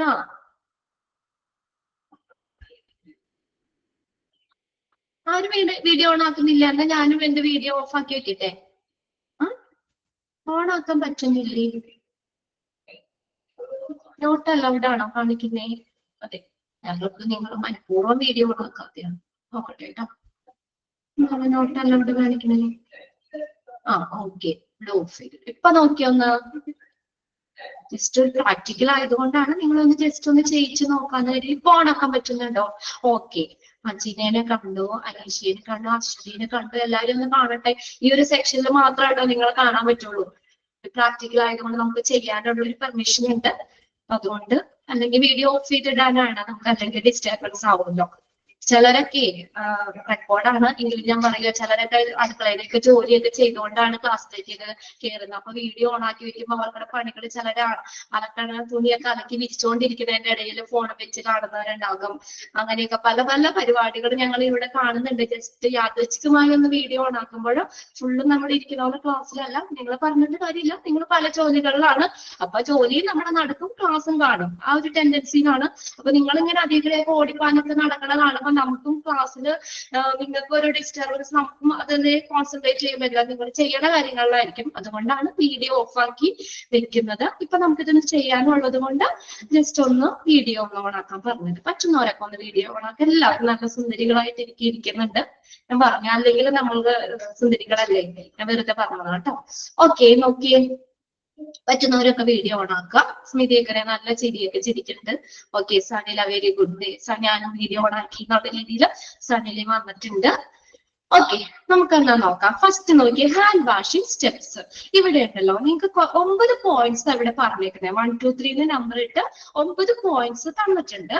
അതിൽ താഴെ കുറച്ച് പിക്ചറും കാണിച്ചിട്ടുണ്ട്. ഇപ്പൊ നമ്മൾ പറയുന്ന പോയിന്റ്സിന്റെ കറക്റ്റ് അല്ല ഇവിടെ നമ്പർ, ഈ താഴെ തന്നേക്കണ പിക്ചർ. നമ്മൾ 9 പോയിന്റ്സ് കാണിച്ചിട്ടുണ്ട്. അതിന്റെ കറക്റ്റ് ഓർഡറിലല്ല ആ പിക്ചർ കിടക്കണത്. അപ്പൊ ആ നമ്പർ അനുസരിച്ച് വേണമെങ്കിൽ നിങ്ങൾക്ക് പിക്ചറിൽ ഒന്ന് നമ്പർ ചെയ്യാം. ഓക്കെ, ഇത് ചോദിക്കില്ല. എക്സാമിന് ഈ സെക്ഷനിൽ ക്വസ്റ്റ്യൻ ഇല്ല. ഒള്ളി നമ്മൾ ചെയ്തു നോക്കാൻ വേണ്ടി മാത്രം. ഇത്രയും നമ്മൾ പഠിക്കുന്നതല്ലേ. അപ്പൊ അതുകൊണ്ട് ഹാൻഡ് വാഷിംഗ് സ്റ്റെപ്സ് എങ്ങനെയാണ് എന്നുള്ളത് നമ്മൾ പ്രാക്ടിക്കൽ പോലെ ഒരു സെക്ഷൻ ജസ്റ്റ് ഒന്ന് ചെയ്തു നോക്കാൻ വേണ്ടിയുള്ളൂ. എക്സാമിന് ഇതിന്ന് ക്വസ്റ്റ്യൻസ് ചോദിക്കില്ല കേട്ടോ. ഈ ഒരു സെക്ഷൻ എക്സാമിന് ഉണ്ടാവില്ല. അപ്പൊ നിങ്ങൾ ജസ്റ്റ് വേണമെങ്കിൽ ആ നമ്മൾ പറയുന്ന പോയിന്റ്സിന് പിക്ചറിൽ ഒന്ന് ഓർഡർ ചെയ്തിടാം. കറക്റ്റ് ഓർഡർ അല്ല കിടക്കുന്നത്. അപ്പൊ നോക്കാം. ഫസ്റ്റ് വൺ എന്താ ചെയ്യുന്നത്? ഹാൻഡ് വാഷിംഗ് സ്റ്റെപ്സിൽ adequate amount of solution be take in your hands. എന്താ പറഞ്ഞേക്കുന്നേ? adequate amount of solution be take in your hands. നമ്മുടെ കൈകളിൽ നമുക്ക് കൈ കഴുകാൻ ആവശ്യമായിട്ടുള്ള സൊല്യൂഷൻ എടുക്കാൻ. സോപ്പ് സൊല്യൂഷൻ ആണെങ്കിൽ, ലിക്വിഡ് ആണെങ്കിൽ, ഹാൻഡ് വാഷ് ആണെങ്കിൽ അതെന്താണെന്ന് വെച്ചാൽ adequate മതി കേട്ടോ. പിള്ളേര് എടുക്കണല്ലേ, ഒരു ദിവസം ലിക്വിഡ് ഒക്കെ വെച്ച് കഴിഞ്ഞാൽ 2 ദിവസത്തേക്ക് കൈ കഴുകാൻ ഉണ്ടാവുള്ളൂ അല്ലെ. നമ്മൾ വാഷിംഗ് ബേസിന്റെ അടുത്ത് ഇത് കൊണ്ടുവന്ന് വെച്ചാൽ ലിക്വിഡ് അല്ലെ, ഹാൻഡ് വാഷ് കൊണ്ടുവന്ന് വെച്ചാൽ 2 ദിവസം കൊണ്ട് അവർ വഴി തീർക്കും അല്ലെ. അത്രയൊന്നും എടുക്കണ്ട കേട്ടോ. നമുക്ക് ആവശ്യത്തിനുള്ള എടുത്താൽ മതി. എല്ലാവരും കൈകളിലെടുത്തോ? സൊല്യൂഷൻ എടുത്തോ? എടുത്തില്ലേ? കിട്ടിയില്ല. അപ്പം adequate amount of solution we take in your hand. ഞാൻ എടുത്ത് പിടിച്ചിട്ടുണ്ട്. നിങ്ങൾക്ക് കാണാൻ പറ്റുമെന്ന് എനിക്ക് അറിയില്ല. ഞാൻ എന്റെ കയ്യിൽ എടുത്തിട്ടുണ്ട്. ഇനി നോക്കിയേ, ഫസ്റ്റ് രണ്ടാമത്തെ പോയിന്റ് എന്താ പറഞ്ഞേക്കുന്നേ? Rub palm to palm with the fingers interlocked. Okay, അപ്പൊ നോക്കിയേ, അതൊക്കെ ശരിക്കും കാണിച്ചേക്കുന്നത് നിങ്ങളുടെ 4ാമത്തെ പിക്ചർ നോക്കി. ഇനി അവിടെ 4ാമത്തെ കണ്ടില്ലേ? അതാണ് നമ്മുടെ പോയിന്റില് 2 എന്നുള്ളത് കിടക്കുന്നത്. അത് വേണമെങ്കിൽ നിങ്ങൾ അവിടെ ഒന്ന് നമ്പർ ചെയ്തു കേട്ടോ. നമ്മുടെ 2ാമത്തെ പോയിന്റ് എന്ന് പറയുന്നത് പിക്ചറിൽ 4ാമത്തെയാണ്. 2. എന്താ പറഞ്ഞേക്കുന്നത്? Rub palm to palm with fingers interlocked. Fingers, നമ്മുടെ ഫിംഗേഴ്സ് ഇല്ലേ, ഫിംഗേഴ്സ് ഇന്റർലോക്ക് ചെയ്യുന്ന രീതിയിൽ. ഇന്റർലോക്ക് ചെയ്യാന്ന് വെച്ചാൽ തമ്മിൽ പിണയുക അല്ലെ. ഫിംഗേഴ്സ് ഇന്റർലോക്ക് ചെയ്യുന്ന രീതിയിൽ 2 പാമുകളും തമ്മിൽ എന്ത് ചെയ്യുക? ഇങ്ങനെ ഇന്റർലോക്ക് ചെയ്ത രീതിയിൽ കഴുകുക. കണ്ടോ പിക്ചർ? കണ്ടോ നിങ്ങൾ? Palm to palm with fingers interlocked. 4ാമത്തെ കണ്ടില്ലേ? പിക്ചർ കണ്ടില്ലേ? അതാണ് 2ാമത്തെ പോയിന്റ് കിടക്കുന്നത്. ക്ലിയർ ആവുന്നില്ലേ നിങ്ങൾക്ക്? നമ്മുടെ പോയിന്റില് 2ാമത്തെ പോയിന്റ് എന്ന് പറയുന്നത് പിക്ചറിൽ 4 എന്നാണ് നമ്പർ ചെയ്തേക്കണേ. അപ്പൊ നിങ്ങൾക്ക് വേണമെങ്കിൽ ആ സ്റ്റെപ്പിന്റെ അനുസരിച്ച് നമ്മൾ ഓർഡർ ചെയ്യൂലേ? സ്റ്റെപ്പുകൾ 9 സ്റ്റെപ്പില് 2ാമത്തെ സ്റ്റെപ്പ്. അപ്പൊ വേണമെങ്കിൽ 4 എന്നുള്ളടത്ത് അവിടെ വേണമെങ്കിൽ ചെറുതാക്കി ഒന്ന് 2 എന്ന് എഴുതി വെച്ചോ. പിന്നെ കൺഫ്യൂസ്ഡ് ആവണ്ട. അപ്പൊ പാംസ് തമ്മിൽ ഇന്റർലോക്ക് ചെയ്യുന്ന രീതിയിൽ ആ fingers palm to palm with fingers interlock ചെയ്യുന്ന രീതിയിൽ കഴുകുക. കഴിയുന്നുണ്ടാവും? കഴുകാൻ പറ്റുന്നവരൊക്കെ കഴുകട്ടോ. ലിക്വിഡ് എടുത്ത് വെച്ചിട്ട് കഴുകാൻ പറ്റുന്ന. Okay, very good. അശ്വതി അവിടെ ചെയ്ത് കാണിക്കുന്നുണ്ട്. ഓക്കെ, ഇന്റർലോക്ക് ചെയ്യട്ടെ. ഫിംഗേഴ്സ് ഇന്റർലോക്ക് ചെയ്യുന്ന രീതിയിൽ പാം ടു പാം റബ് ചെയ്യുക. ഓക്കെ, ഇനി അടുത്ത നോക്കിയ 3ാമത്തെ പോയിന്റ് എന്താ? Rub back of fingers to opposite palm with interlaced. Interlaced എന്ന് പറഞ്ഞാൽ ഇന്റർലോക്ക് എന്ന് തന്നെയാട്ടോ മീനിങ്. റബ്, ഇവിടെ നോക്കിയേ, rub back of fingers to opposite palm with interlaced. അത് അഞ്ചാമത്തെ പിക്ചർ ആട്ടോ. അത് ഇങ്ങനെ ബാക്ക് ഇങ്ങനെ ഫിംഗേഴ്സ് ഇങ്ങനെ വെച്ചിട്ട് നമ്മൾ ഇങ്ങനെ രണ്ട് കൈയും മറിച്ച് ഇങ്ങനെ ചെയ്യുക. കണ്ടോ? അത് അഞ്ചാമത്തെ പിക്ചറിൽ 5 എന്നാണ് കിടക്കുന്നത്. 5 പോയിന്റ് ആണ് കിടക്കുന്നത്. അപ്പൊ അവിടെ 3 എഴുതി വെച്ചു. മൂന്നാമത്തെ പോയിന്റ് 3. അപ്പൊ നിങ്ങൾക്ക് കൺഫ്യൂസ്ഡ് ആവണ്ട. Back of fingers to opposite palm with finger interlocked or interlaced. ചെയ്തില്ലേ എല്ലാവരും? ചെയ്തോ? ഓക്കെ, ചെയ്തു. ഇനി അടുത്ത നോക്കിയേ, റൊട്ടേഷണൽ. 4th വൺ ആട്ടോ ഞാൻ പറയുന്നത്. Rotational rubbing backward and forward with clasped finger to right hand in left palm and contrariwise. അടുത്ത് നോക്കിയേ, ഇത് 4ാമത്തെ. അതായത് നമ്മുടെ പിക്ചറിൽ 6 ആണ് കിടക്കുന്നത്. 6ാമത്തെ പിക്ചറിൽ 4 എഴുതിക്കോടെ. എന്നിട്ട് നോക്കിയേ, മനസ്സിലായോ? ഒന്ന് മീനിങ് ഒന്ന് നോക്കിയേ. Rotational rubbing of backward and forward with clasped fingers. കണ്ടോ? ഇതിങ്ങനെ നമ്മൾ ഈ വിരലില്ലേ, വിരൽ ഇങ്ങനെ നമ്മൾ ഇതൊക്കെ കൊറോണ ഇപ്പൊ ചെയ്തല്ലേ, ടിവിയിലൊക്കെ കാണിക്കണ്ടായിരുന്നില്ലേ ഈ സ്റ്റെപ്പുകള് അല്ലെ? ഹാൻഡ് വാഷിംഗ് സ്റ്റെപ്സുകൾ അതെങ്ങനെ ചെയ്യുക? നമ്മൾ ഇവിടെ റൊട്ടേഷണൽ റബ്ബിംഗ് ചെയ്യുക. Rotational rubbing backward and forward with clasped fingers to right hand. Right hand left പാമിൽ. കണ്ടോ? ഇങ്ങനെ നേരെ തിരിച്ച് ഇത് 2 കൈ കൊണ്ടും ഇങ്ങനെ ചെയ്യാം. ഓക്കെ, അതുപോലെ മറ്റൊന്ന് ചെയ്യുക. അടുത്ത നോക്കിയ ബോത്ത് റിസ്റ്റ് റൊട്ടേഷണലി. കണ്ടോ? 2 റിസ്റ്റ് എന്ന് വെച്ചാൽ എന്താ? കൈത്തണ്ട. ഓക്കെ, 6ാമത്തെ കേട്ടോ. അതിവിടെ കാണിച്ചു നീട്ടിയില്ല. അതിങ്ങനെ നമ്മൾ കഴുകാറില്ലേ? 2 കൈത്തണ്ടകളും കഴുകാന്നുള്ളത്. Both wrist rotationally. റിസ്റ്റ് എന്ന് പറഞ്ഞാൽ കൈത്തണ്ട. 4th പോയിന്റ് ആണോ? ഓക്കെ ഓക്കെ, ശരി ശരി. 4th one. ഓക്കെ, അപ്പൊ നമ്മള് ഏതൊക്കെ പറഞ്ഞ? 1 പറഞ്ഞു. 4th എന്നുള്ള പിക്ചറിൽ നമ്മൾ 2 പറഞ്ഞു. 5th എന്നുള്ള പിക്ചറിൽ 3 പറഞ്ഞു. ദെൻ 6th എന്നുള്ള പിക്ചറിൽ 4. Rotational rubbing of right thumb gripped with left thumb and vice versa. അത് തന്നെ നമ്മൾ പറഞ്ഞില്ല, റൊട്ടേഷണൽ റബ്ബിംഗ്. അത് 4th ആണ് കേട്ടോ. അതായത് 6 എന്നുള്ള പിക്ചറിൽ 6 എന്ന് പറഞ്ഞാൽ 4ാമത്തെയാണ് പോയിന്റില്. Rotational rubbing of right thumb gripped with left thumb and vice versa. ഇനി അടുത്തത് 7ാമത്തെ ആണ് നമ്മുടെ എത്രയാ? 5ാമത്തത്. റൊട്ടേഷണൽ റബ്ബിംഗ് ബാക്ക്വേർഡ് ആൻഡ് ഇങ്ങനെ backward and forward with clasped fingers എന്ന് പറഞ്ഞാൽ ഫിംഗർ ഇങ്ങനെ കൂട്ടിപ്പിടിക്കൂലേ? ഇങ്ങനെ കൂട്ടിപ്പിടിച്ചിട്ട് ഇങ്ങനെ കഴുകാൻ ഇപ്പുറത്തും ഇങ്ങനെ. Right hand in left palm and contrariwise. അത് 7ാമത്തെ എന്ന് പറയുന്നത് 5ാമത്തെ പോയിന്റ്. അപ്പൊ ക്ലിയർ ആയോ? കറക്റ്റ് ആയില്ലേ? നമ്മൾ പറഞ്ഞില്ല മാത്രം. പിക്ചർ അവിടെ ഉണ്ട്. പിക്ചറിൽ അടയാളപ്പെടുത്തി വെച്ചു. ഞാൻ ഒന്നുകൂടി പിക്ചർ ഒന്ന് പറയാം. 1ാമത്തെ എന്ന് പറഞ്ഞാൽ adequate amount of solution take in your hand അല്ലേ? 1ാമത്തെ അത് കാണിച്ച് നമ്മൾ കയ്യിൽ സൊല്യൂഷൻ എടുക്കുക. അത് 1ാമത്തെ പിക്ചർ അതുപോലെ തന്നെ കിടക്കുന്നുണ്ട്. Apply in soap to cover all hand surface. കണ്ടോ? അപ്പൊ സോപ്പ് എടുക്കാനായിട്ട് ആവശ്യത്തിനുള്ള സൊല്യൂഷൻ എടുക്കുക. 1ാമത്തെ പോയിന്റ് അങ്ങനെ തന്നെ. ഇനി 2ാമത്തെ പറഞ്ഞത് rub palm to palm with fingers interlocked. അത് നോക്കിയേ, 2ാമത്തെ പിക്ചർ നമ്മുടെ 4th വൺ ആണ്. Palm to palm with fingers interlocked എന്നുള്ളത് 2ാമത്തത്. 4th വൺ പിക്ചറിൽ 4 എന്നുള്ളത് 2ാമത്തെ. ഇനി അടുത്തത് 3ാമത്തെ rub back of fingers to opposite palm with interlaced. അത് 3ാമത്തെ. ഇതിങ്ങനെ നമ്മൾ ചെയ്തത്. അത് പിക്ചറിൽ 5ാമത്തെയാണ്. 3. Okay, back of fingers to opposite palm with fingers interlocked. ഇനി അടുത്തത് 4ാമത്തെ നമ്മൾ പറഞ്ഞ rotational rubbing of right thumb gripped with left thumb and vice versa. Right thumb നമ്മൾ ഇതിനകത്ത് എന്താ പറഞ്ഞേക്കുന്നത്? റൊട്ടേഷണൽ റബ്ബിംഗ് ചെയ്യുന്നതാണ്. ലെഫ്റ്റ് തമ്പ് അത് നമ്മള് 4ാമത്തെയാണ് കേട്ടോ. അത് 6ലാണ്. കണ്ടോ? പിക്ചറിൽ 6. Rotational rubbing of left thumb clasped in right palm and vice versa. ഇങ്ങനെ ചെയ്തത്. അടുത്തത് 5ാമത്തെ rotational rubbing backward and forward with clasped finger of right hand in left palm and counterwise. കണ്ടോ? അത് നമ്മൾ 5ാമത്തെ എന്ന് പറഞ്ഞ 7ാമത്തെ. ആ പിക്ചർ നോക്കിയാൽ മതി. നിങ്ങൾ പിക്ചറിൽ നോക്കി ഇങ്ങനെ ചെയ്യുക. കണ്ടോ? ഇങ്ങനെ ചെയ്യുക.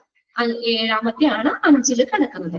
പിന്നെ അടുത്ത ബോത്ത് റിസ്റ്റ് റൊട്ടേഷൻ, 2 കൈത്തണ്ടകളും നമ്മൾ ഇങ്ങനെ കഴുകുക, റൊട്ടേഷനായിട്ട് കഴുകുക. പിന്നെ അടുത്ത എന്താ, nails by using a soft brush. Soft brush ഉപയോഗിച്ചിട്ട് നെയിൽസുകൾ, നഖത്തിന്റെ ഉള്ളിലെ കഴുക്കൊക്കെ ഉണ്ടാവില്ലേ, നിങ്ങളൊക്കെ കഴുകാറുണ്ടല്ലോ, കാലിന്റെ ഒക്കെ നല്ല നെയിൽ പോളിഷ് ഇടുന്നതിന് മുന്നേ കഴുകാറില്ലേ, ബ്രഷ് ഒക്കെ ഉപയോഗിച്ചിട്ട് നല്ല നീറ്റായിട്ട് കഴുകുക, ഇവിടെ കൈകൾ കഴുകുക. rub nails by using a soft brush. നല്ല സോഫ്റ്റ് ബ്രഷ് ഉപയോഗിച്ചിട്ട് നെയിൽസ് കഴുകുക. Wash hands properly. എന്താണ്, എന്നിട്ട് കൈ നന്നായിട്ട് കഴുകുക. Close water tap with elbow and dry hands thoroughly. Elbow എന്ന് പറഞ്ഞാൽ എന്താ, ഈ മുട്ട് അല്ലെ, എൽബോ കൈയുടെ മുട്ട്. പിന്നെ നമ്മൾ ഇത്രയും നീറ്റായിട്ട് ഇത്രയും സ്റ്റെപ്സ് ഒക്കെ കഴുകിയിട്ട് നമ്മൾ പിന്നെ കൈ കൊണ്ട് ടാപ്പ് അടയ്ക്കരുതെന്ന്. അപ്പൊ ആ ടാപ്പിൽ വീണ്ടും വെള്ള ജേംസ് ഒക്കെ ഉണ്ടാവാൻ ചാൻസ് ഉണ്ടല്ലോ. അപ്പൊ ഇങ്ങനെ നല്ല നീറ്റായിട്ട് കൈയൊക്കെ കഴുകിയിട്ട് പ്രോപ്പറായിട്ട് കൈ കഴുകിയിട്ട് നമ്മൾ മുട്ടുകൊണ്ട് എൽബോ വെച്ചിട്ട് ഇത് ടാപ്പ് ക്ലോസ് ചെയ്യുക. And dry hands thoroughly. നന്നായിട്ട് തുടയ്ക്കുക. ഇതിനകത്ത് നിങ്ങളുടെ ഇതിനകത്ത് ഉണ്ടോ 1ാമത്തെ 0 എന്ന് പറഞ്ഞ പിക്ചറിൽ തന്നേക്കണേ വെറ്റ് ഹാൻഡ്സ് വിത്ത് വാട്ടർ, നനയ്ക്കാനാ പറഞ്ഞേക്കണേ. കൈ വെള്ളം ഉപയോഗിച്ച് നനയ്ക്കുക. എന്നിട്ട് അടുത്ത സ്റ്റെപ്പ് 1 എന്ന് പറഞ്ഞാൽ apply enough soap to cover all hand surface. എല്ലാ കൈ മൊത്തം കഴുകാൻ ആവശ്യമായിട്ടുള്ള സോപ്പ് എടുക്കാൻ പറഞ്ഞു. പിന്നെ പാം ടു പാം എന്ത് ചെയ്യുക, ഇങ്ങനെ പാം ടു പാം റബ് ചെയ്യുക. പിന്നെ അടുത്ത് 3ാമത്തെ point, right palm over the left dorsum. കണ്ടോ, പുറംന്നാണ് ഡോസം എന്ന് പറയുന്നത്, ഇങ്ങനെ വെച്ചിട്ട്. അതാണ് 3ാമത്തെ. ഇതൊന്നും ആ പോയിന്റിൽ ഇല്ല കേട്ടോ, പിക്ചറിലെ ഞാനിപ്പോ പറയുന്നത്. Right palm over the left dorsum, രണ്ടും ഇങ്ങനെ വെക്കുക കേട്ടോ. ഇങ്ങനെ വെച്ചിട്ട് ഇതിന്റെ ഉള്ളിൽ ഇങ്ങനെ ഇപ്പുറം വെച്ചിട്ട് ഇങ്ങനെ clasped in right palm dorsum with the interlaced fingers and vice versa. Palm to palm with the fingers interlaced. Back of fingers to opposing palm with the fingers interlocked. 5ാമത്തെ 6 എന്ന് പറഞ്ഞ rotational wrapping of left thumb clasped in right palm and vice versa. അതുപോലെ മെത്തഡും ചെയ്യുക. പിന്നെ അടുത്ത rotational wrapping backward and forward with the clasped fingers of right hand in left palm and vice versa. ഇതുപോലെ ചെയ്യുക. പിന്നെ rinse hands with water. ആവശ്യത്തിന് വെള്ളം ഉപയോഗിച്ചിട്ട് കഴുകുക. പിന്നെ dry thoroughly with a single ഒരു കർച്ചീഫ് എന്തെങ്കിലും ഉപയോഗിച്ചിട്ട് കൈ തുടയ്ക്കുന്നതാണ് 9th പിക്ചറിൽ കാണിച്ചേക്കുന്നത്. കണ്ടോ, തുടയ്ക്കുക. പിന്നെ 10th പറഞ്ഞ use towel to turn off faucet എന്ന് പറഞ്ഞു കഴിഞ്ഞാൽ ഈ നമ്മുടെ ടാപ്പ് എന്ന് തന്നെ ഉദ്ദേശിച്ചേക്കുന്നത്, ടാപ്പ്. അപ്പൊ ടാപ്പ് അടയ്ക്കാനായിട്ട് നമ്മൾ അവിടെ പോയിന്റിൽ പറഞ്ഞു എൽബോ വെച്ചിട്ട് അടച്ചാൽ മതിയെന്ന്. ഇവിടെ 10th വൺ കാണിച്ചിരുന്ന കർച്ചീഫ് കൊണ്ട് തന്നെ ടാപ്പ് അടയ്ക്കാനാ പറഞ്ഞേക്കണത്. ടാപ്പ് ഓഫ് ചെയ്യാനായിട്ട് ആ ടവല് അല്ലെങ്കിൽ കർച്ചീഫ് ഉപയോഗിക്കാം.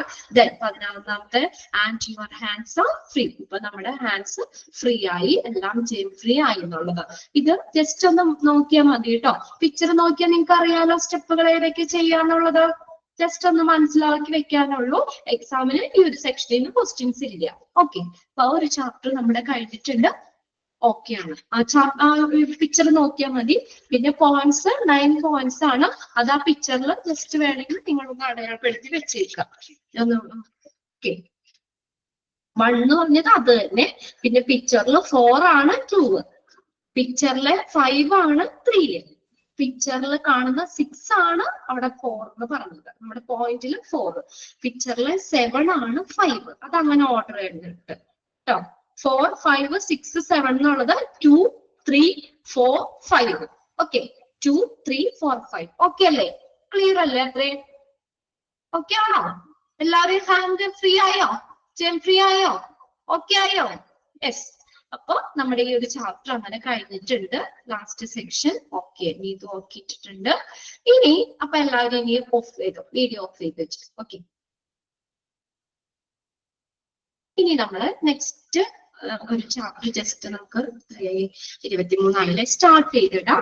ആംബുലൻസ് സർവീസ് ആണ് കേട്ടോ. ഇനി നമ്മൾ അടുത്ത് എടുക്കുന്നത് ആംബുലൻസ്. ഓക്കെ, ഒന്ന് ഷെയർ ചെയ്തിടാം. ആംബുലൻസ് നിങ്ങള് ആംബുലൻസിൽ കേറിയിട്ടുണ്ടോ? 71 പേജ് നമ്പർ. ഒന്ന് ഷെയർ ചെയ്തിടാം കേട്ടോ ഞാൻ.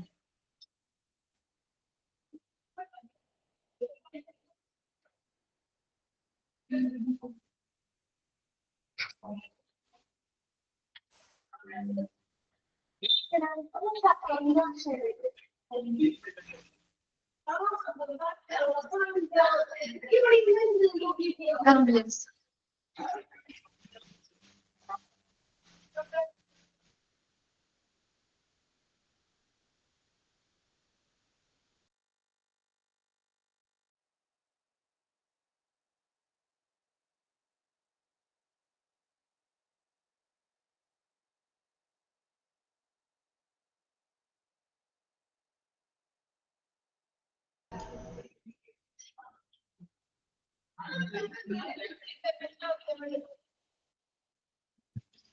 ആംബുലൻസിൽ കേറിയിട്ടുണ്ടോ? കേറിയിട്ടുണ്ടോ? ഇല്ല. ആർക്കിടെയും ഒന്നും കൂടെ കേറിയിട്ടില്ല. ഞാൻ ഉദ്ദേശിച്ചത് എന്താ, നിങ്ങൾ ആരെങ്കിലും ഇപ്പൊ നമ്മുടെ റിലേറ്റീവ്സോ ബന്ധുക്കൾക്കോ ആരെങ്കിലൊക്കെ നമുക്ക് വയ്യാന്നൊക്കെ പറഞ്ഞു ചിലപ്പോ ഇച്ചിരി സീരിയസ് ആയിട്ട് വേറെ ഏതെങ്കിലും ഹോസ്പിറ്റലിലേക്കൊക്കെ ഷിഫ്റ്റ് ചെയ്യേണ്ട സമയത്ത് നമുക്ക് അവരുടെ കൂടെ കയറാലോ, ആംബുലൻസിൽ കയറാലോ. അങ്ങനെ കയറിയിട്ടുണ്ടോ എന്ന് ഞാൻ ചോദിച്ചത്. ആരും കയറിയിട്ടില്ല അല്ലെ? ആരും കയറിയിട്ട് പേടിയുണ്ടോ? പേടിയുണ്ടോ? ഉണ്ട്. ഇല്ല. ആംബുലൻസ് കണ്ടിട്ടുണ്ടോ? നല്ലൊരു ചാപ്റ്റർ ആണ് കേട്ടോ ഇത്. നല്ല എളുപ്പമുള്ള ഒരു ചാപ്റ്റർ. നമുക്കിങ്ങനെ കഥ പോലെ നമുക്കിങ്ങനെ പറഞ്ഞ് മനസ്സിലാക്കാൻ പറ്റുന്ന നല്ലൊരു ചാപ്റ്റർ ആണ് ആംബുലൻസ് എന്ന് പറയുന്നത്. കേറിയിട്ടുണ്ട്, സരിത കേറിയിട്ടുണ്ടെന്നാ പറഞ്ഞു. ഓക്കെ, ഫാത്തിമ കേറിയിട്ടുണ്ട്. എങ്ങനെയാ നിങ്ങള് പേഷ്യന്റിനെയൊക്കെ ഷിഫ്റ്റ് ചെയ്യുന്ന സമയത്താണ് കേറിയത്? കേറിയിട്ടുണ്ട് അല്ലെ? കണ്ടിട്ടുണ്ടല്ലോ, എല്ലാവരും ആംബുലൻസ് കണ്ടിട്ടുണ്ട് അല്ലേ? യെസ്, കണ്ടിട്ടുണ്ട്. കാണാത്തവരില്ലല്ലോ, ആംബുലൻസ് കാണാത്തവരില്ലല്ലോ. ഇനി നമ്മുടെ അതിലൂടെയൊക്കെ ആംബുലൻസ് പോവുകയാണെങ്കിൽ ഒന്നുകൂടി ഒന്ന് ശ്രദ്ധിച്ചു നോക്കുക കേട്ടോ. നമ്മൾ ഇതിനകത്ത് കുറെ ഫീച്ചേഴ്സ്, പല തരത്തിലുള്ള ആംബുലൻസുകള്, ഫങ്ഷണൽ ടൈപ്പ്, അതിന്റെ ഫെസിലിറ്റികൾ അനുസരിച്ച് അങ്ങനെ പല ക്ലാസിഫിക്കേഷൻ വരുന്നുണ്ട്. ക്രിട്ടിക്കൽ ആയപ്പോൾ കയറിയിട്ടുണ്ട്. ഓക്കെ, അത് പറഞ്ഞേ. അപ്പൊ വല്ല ഷിഫ്റ്റ് ചെയ്യാനൊക്കെ പറയുമ്പോഴൊക്കെ നമുക്ക് ആ പേഷ്യന്റിന്റെ കൂടെ നമുക്ക് പോകാം, അങ്ങനെ കയറാം. ഓക്കെ, പിന്നെ അല്ലെങ്കിൽ ഡെഡ് ബോഡി ഒക്കെ കൊണ്ടുപോകുമ്പോഴൊക്കെ ആണെങ്കിലും നമ്മുടെ വീട്ടിലൊക്കെ കൊണ്ടുപോകുകയാണെങ്കിൽ അപ്പോഴേ നമുക്ക് ആംബുലൻസിൽ ആർക്കെങ്കിലും കയറാനോ. അങ്ങനെ കയറിയിട്ടുണ്ടോന്നാണ്. എന്നാ ഓക്കെ, കുഴപ്പമില്ല. നമുക്ക് എന്താ പറയാ, കണ്ടിട്ടുണ്ട് എല്ലാവരും. അപ്പൊ അതിനകത്ത് പല ടൈപ്പ് ആംബുലൻസുകൾ വരുന്നുണ്ട്. പിന്നെ അതിനകത്തുള്ള എക്യുപ്മെന്റ്സുകൾ, ഫെസിലിറ്റികൾ എന്തൊക്കെയാണ്, പിന്നെ അങ്ങനെയുള്ള കുറച്ച് കാര്യങ്ങളൊക്കെ ഇതിനകത്ത് കുറെ സിംബലുകള്, ആംബുലൻസിന്റെ പല സിംബലുകൾ വരുന്നുണ്ട്. പിന്നെ നമ്മള് അങ്ങനെ കുറെ കാര്യങ്ങളുണ്ട്. നല്ലൊരു ചാപ്റ്റർ ആണ്. എന്തായാലും നമുക്കൊന്ന് ജസ്റ്റ് ഒന്ന് സ്റ്റാർട്ട് ചെയ്തിട്ട് എന്താണ് ആംബുലൻസ് എന്നുള്ളത്. ആംബുലൻസ് എന്ന് പറഞ്ഞാൽ എന്താ ശരിക്കും? എന്താ പറയാ നമ്മള്? എന്താ ആംബുലൻസ് എന്ന് പറയുന്നത്? നമ്മള് ഒരു എന്താ പറയാ, ഇപ്പൊ നമ്മൾ ഒരു പെട്ടെന്ന് ഒരു ആക്സിഡന്റ് വന്നു, അപ്പൊ ആ ഒരു പേഷ്യന്റിനെ നമ്മൾ ഹോസ്പിറ്റലിലേക്ക് നമുക്ക് ഷിഫ്റ്റ് ചെയ്യണം. അപ്പൊ നമ്മുടെ സാധാരണ നമ്മുടെ വണ്ടിയില് ഏതെങ്കിലും കാറിലോ അല്ലെങ്കിൽ അങ്ങനെയുള്ളതിൽ കൊണ്ടുപോകണേലും ഒക്കെ ഒത്തിരി എന്താ പറയാ അഡ്വാൻറ്റേജ് ആണ് നമുക്ക് ഈ ആംബുലൻസിൽ കൊണ്ടുപോകുക. ഒന്നാമത്തെ കാര്യം എന്ന് പറഞ്ഞു കഴിഞ്ഞാല് എന്താ, ചിലപ്പോ നല്ല ക്രിറ്റിക്കൽ ഒക്കെ ആണെങ്കിൽ ചിലപ്പോ ഫെസിലിറ്റികൾ എന്തെങ്കിലും സപ്പോർട്ട്, അതിനകത്ത് കുറെ എക്യുപ്മെന്റ്സുകൾ ഉണ്ട് ട്രാൻസ്പോർട്ട് ചെയ്യുമ്പോൾ അല്ലെ. ഇപ്പൊ നമ്മൾ ബ്രീത്ത് ചെയ്യാൻ പ്രശ്നം ഉണ്ടെങ്കിൽ അപ്പൊ നമുക്ക് അതിനകത്ത് ചിലപ്പോ ഓക്സിജൻ സിലിണ്ടറോടുകൂടി ഹോസ്പിറ്റലിലേക്ക് കൊണ്ടുപോകേണ്ട വരാം. അല്ലെങ്കിൽ വെന്റിലേറ്റർ വേണമെങ്കിൽ അങ്ങനെ അത് കുറെ ഉണ്ട്. ECG machine, ventilator, oxygen cylinder, nebuliser, അങ്ങനെ കുറെ ഫെസിലിറ്റികൾ. അത് നമ്മൾ പല ആംബുലൻസിന്റെ ക്ലാസിഫിക്കേഷനിൽ പഠിക്കേണ്ടത്. ഓരോ type, type A, type B, type C, type D. അപ്പൊ അങ്ങനെ ഓരോ ഇതിലും അതിനകത്തുള്ള ഫെസിലിറ്റികളും കാര്യങ്ങളും നമുക്ക് ഡീറ്റെയിൽ ആയിട്ട് പഠിക്കാറുണ്ട്. എന്തായാലും ഇങ്ങനെ ഒരു ഫെസിലിറ്റിയോട് കൂടി നമുക്ക് പേഷ്യൻസിന് പെട്ടെന്ന് ഹോസ്പിറ്റലിലേക്ക് ഷിഫ്റ്റ് ചെയ്യാൻ വേണ്ടിയിട്ട് അറേഞ്ച് ചെയ്തേക്കുന്ന ഒരു വെഹിക്കിളാണ് ആംബുലൻസ് എന്ന് പറയുന്നത് അല്ലെ. അതിനും സ്പീഡും അതുപോലെ തന്നെ അങ്ങനെയാണ് അല്ലെ. അപ്പൊ നമ്മൾ അറിയാം, റോഡ് ഇതനുസരിച്ച് നമ്മൾ ആംബുലൻസ് ഒക്കെ വരുമ്പോൾ നമ്മുടെ വണ്ടികളൊക്കെ മാറ്റി കൊടുക്കണം അല്ലെ. അതിന് പെട്ടെന്ന് പോകാന്ന് വെച്ചാൽ ഒരു ആളുടെ ജീവനാണ് അതിന്റെ ഉള്ളിൽ കിടക്കുന്നത്. ഒരു സെക്കൻഡ് മാറിക്കഴിഞ്ഞു കഴിഞ്ഞാല് ചിലപ്പോ അവർക്ക് അപകടം സംഭവിക്കാം. അതുകൊണ്ട് എന്താ പറയാ, നമ്മൾ അത്രയും ശ്രദ്ധിച്ച് പേഷ്യൻസിനെ നമ്മൾ കൊണ്ടുപോകാൻ പെട്ടെന്ന് തന്നെ ഹോസ്പിറ്റലിലേക്ക് എത്തിക്കാൻ വേണ്ടിയിട്ട് ഇങ്ങനെയുള്ള എക്യുപ്മെന്റ്സുകളുടെ ഒരു സജ്ജീകരണത്തോടു കൂടി പേഷ്യൻസിനെ ഷിഫ്റ്റ് ചെയ്യാൻ വേണ്ടി ഉപയോഗിക്കുന്ന ഒരു മെഡിക്കലി അറേഞ്ച്ഡ് വെഹിക്കിളാണ് ആംബുലൻസ് എന്ന് പറയുന്നത്, അല്ലേ? നമുക്ക് പെട്ടെന്ന് പോകാം എന്നുവെച്ചാൽ എല്ലാ വണ്ടികളും നമ്മൾ മാറിക്കൊടുക്കണം, അല്ലെ? അതിന് പോകാനുള്ള വഴി നമ്മൾ ഇതാക്കി കൊടുക്കും. അപ്പൊ ഫ്രീ ആയിട്ട് തന്നെ പോകാം. ആരെങ്കിലും ഇവിടെ നിങ്ങളുടെ റിലേറ്റീവ്സോ അല്ലെങ്കിൽ ആരെങ്കിലും ഡ്രൈവർ ഉണ്ടോ? ആംബുലൻസ് ഡ്രൈവർ ഉണ്ടോ? ആരെങ്കിലും ഉണ്ടോ നിങ്ങളുടെ ബന്ധത്തിലുള്ളതോ? ഹസ്ബൻഡോ ആരെങ്കിലും? സഫീറയുടെ ആരാണ് ആംബുലൻസ് ഡ്രൈവർ? സഫീറയുടെ ജസ്ന ഫാത്തിമ ഉണ്ട്. ഓക്കെ. അപ്പൊ അങ്ങനെ ഇതെന്ന് വെച്ചാൽ നല്ലൊരു കാര്യമാണ്, അല്ലെ? ഫ്രണ്ട്സ് ഉണ്ട്. അപ്പൊ വെച്ചാൽ ഒരാളുടെ ജീവൻ ശരിക്കും അവരാണ്, ശരിക്കും അവരെ നമ്മൾ അത്ര റിസ്ക് ആണ്. ഹസ്ബൻഡ് ഉണ്ട്. ഓക്കെ. അപ്പൊ അത്ര റിസ്കി ആണല്ലേ? നമുക്ക് പേടിയാവും നമ്മള് സ്പീഡ് പോണ കണ്ടു കഴിഞ്ഞാല്. അത് എന്താണ് നമ്മുടെ മുന്നിലുള്ള വാഹനങ്ങള് മാറിത്തരും എന്നുള്ള പ്രതീക്ഷയിലാണ് അവര് പെട്ടെന്ന് പോണേ, അല്ലെ? അപ്പൊ അതിനനുസരിച്ച് അതിന് പോകാനുള്ളൊരു വഴി നമുക്ക് തടസ്സമൊന്നുമില്ലാത്ത രീതിയിൽ കൊടുക്കുക എന്നുള്ളത് നമ്മുടെ ഡ്യൂട്ടിയാണ്. അപ്പൊ അത്രയും നല്ലൊരു ജോലിയാണത്. വെച്ചാൽ ഒത്തിരി പേർക്കുടെ ഒരു ജീവൻ ശരിക്കും അവർക്കുടെ കയ്യിൽ, അവർ ഒരു മിനിറ്റ് വൈകി കഴിഞ്ഞാൽ ചിലപ്പോ എന്താ പറയാ അവരുടെ പേഷ്യന്റ് ജീവൻ നഷ്ടപ്പെടാം. അപ്പൊ അതുകൊണ്ട് അത്രയും ഒരു നല്ലൊരു ജോലിയാണ് കേട്ടോ ആംബുലൻസ് ഡ്രൈവർ എന്ന് പറഞ്ഞാൽ. ഒത്തിരിയും ആളുകൾക്ക് ഒരു നല്ലൊരു ഇത് കിട്ടുന്നതാണ്. അപ്പൊ നമുക്ക് ജസ്റ്റ് ഒന്ന് നോക്കാം, ഒരു 2 ലൈൻ ഒന്ന് നോക്കിയിടാം. An ambulance is a medically arranged vehicle which transport patient to treatment facilities such as hospital. ഇപ്പൊ എന്താ പറഞ്ഞേക്കണേ? ഒരു മെഡിക്കലി അറേഞ്ച്ഡ് വെഹിക്കിൾ, ഒരു വൈദ്യശാസ്ത്രപരമായിട്ട് അല്ലെങ്കിൽ അതിനുള്ള സജ്ജീകരണങ്ങളൊക്കെ ഉള്ള ഒരു വെഹിക്കിളാണ് ആംബുലൻസ് എന്ന് പറയുന്നത്.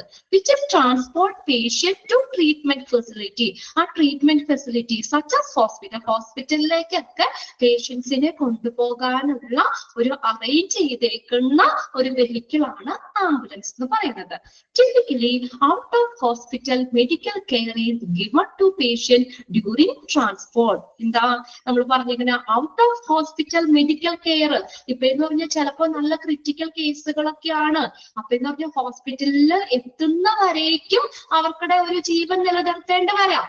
അപ്പൊ എന്ന് പറഞ്ഞാൽ അപ്പൊ നമ്മൾ എന്ത് എമർജൻസിക്കാണ് അതിനനുസരിച്ചുള്ള ആംബുലൻസ് ആണ് അവിടെ പ്രൊവൈഡ് ചെയ്യുന്നത്. ഇപ്പൊ ചിലർക്ക് എന്ന് വെച്ചാൽ ഒരു വെന്റിലേറ്ററിന്റെ ഹെൽപ്പോട് കൂടി നമുക്ക് പോകേണ്ടി വരാം. ഇപ്പൊ ഒരു ഹോസ്പിറ്റലിൽ നിന്ന് മറ്റൊരു ഹോസ്പിറ്റലിലേക്ക് ഷിഫ്റ്റ് ചെയ്യുമ്പോൾ ആ ഒരു ഹോസ്പിറ്റലിന്റെ ആ കെയർ ആ വെഹിക്കിളിന് കിട്ടും, അല്ലെ? ആ വെന്റിലേറ്ററോട് കൂടി തന്നെയാണ് എന്ത് ചെയ്യുക അവരെ ഷിഫ്റ്റ് ചെയ്യുന്നത്, അല്ലെ? അല്ലാതെ ഇപ്പൊ ഈ ഹോസ്പിറ്റലിൽ നിന്ന് വെറുതെ കയറ്റി കൊണ്ടുപോകാൻ പറ്റില്ല. അപ്പൊ അല്ല ഇവിടെ വെന്റിലേറ്റർ മാറ്റി അവിടെ ചെന്നിട്ട് വെന്റിലേറ്റർ വെക്കാനും പറ്റില്ലല്ലോ. അപ്പൊ ആ ട്രാൻസ്പോർട്ട് സമയത്ത് എന്താ ആ മെഡിക്കൽ കെയറും കൂടി നമുക്ക് ആ ഹോസ്പിറ്റലിന് പുറത്ത് ആ മെഡിക്കൽ കെയറും കൂടി കൊടുക്കുന്ന തരത്തിലുള്ള ഒരു വെഹിക്കിളാണ് ആംബുലൻസ് എന്ന് പറയുന്നത്. Typically out of hospital medical care is given to the patient during transport. Okay. ആ ട്രാൻസ്പോർട്ട് സമയത്തും ആ യാത്രാ സമയത്തും ഹോസ്പിറ്റലിലുള്ള അതേ കെയർ ആ ഫെസിലിറ്റി കൂടി ഉള്ള ഒരു വെഹിക്കിളാണ് ആംബുലൻസ് എന്ന് പറയുന്നത്. ഓക്കെ. ബാക്കി നമുക്ക് അടുത്ത ക്ലാസ്സിൽ സ്റ്റാർട്ട് ചെയ്യാം. ബുധനാഴ്ച ഉണ്ടല്ലോ, ബാക്കി നോക്കാം. ജസ്റ്റ് ഞാൻ തുടങ്ങിയെന്നുള്ളൂ. ഓക്കെ. അടുത്ത ക്ലാസ്സിൽ നോക്കാം കേട്ടോ. ഓക്കെ. Thank you. പുതിയ മാം നിങ്ങൾക്ക് ഫസ്റ്റ് ക്ലാസ്സിൽ കയറിയില്ലേ? ജോയിൻ ചെയ്തില്ലേ? ക്ലാസ് ഒക്കെ ജോയിൻ ചെയ്തില്ലേ? യെസ്. Okay.